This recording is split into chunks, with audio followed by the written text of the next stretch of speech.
Comme chaque soir, place à votre série Un lieu des histoires. Deuxième épisode ce mardi consacré à la Broc. Rencontre avec un brasseur pas comme les autres, Isabelle Michel, Thierry Sitter.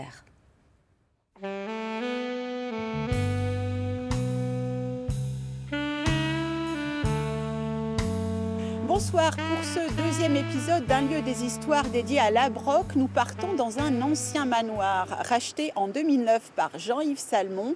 Il est devenu, vous allez le voir, un endroit à part dans la commune. Tout commence par un coup de cœur. En 2009, Jean-Yves Salmon tombe sous le charme de l'ancienne demeure du maître des forges de Framont qu'il rachète. 8 ans après, cet ancien technicien de l'industrie pharmaceutique se lance dans la production de bière.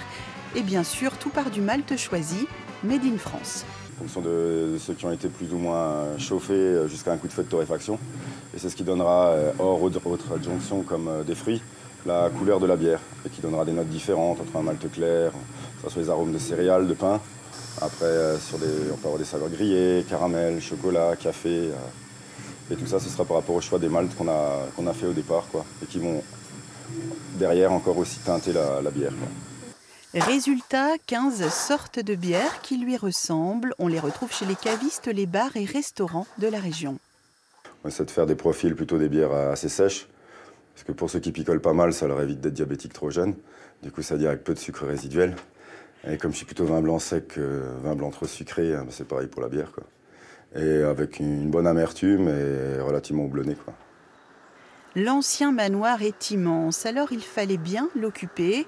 Un bar a été monté, puis une scène, tout ce qu'il faut pour passer des soirées animées sous le signe de la musique punk.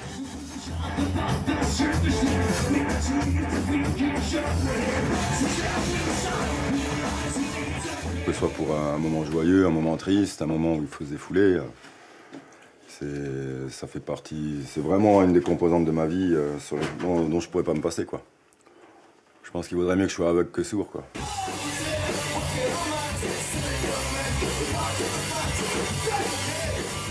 Parmi les pensionnaires, Jamie Clark, ex-guitariste des Pogues, entre 1994 et 1996. J'ai des relations fortes avec l'Alsace. Un jour, quelqu'un m'a parlé de cet endroit. L'été dernier, j'y suis venu passer quelques jours de vacances. J'ai demandé à Jean-Yves si je pouvais rester plus longtemps et installer au premier étage un studio d'enregistrement. Il m'a dit oui. C'est un peu le concept d'auberge espagnole, on va dire. On récupère un petit peu ce qu'on ramène, simplement il faut ramener quelque chose. Et partant de là, on y trouve une place, on va dire, et puis on reçoit quelque chose en échange, ça agrandit un peu le chose. Je sais pas, faire un petit lieu de vie, on va dire.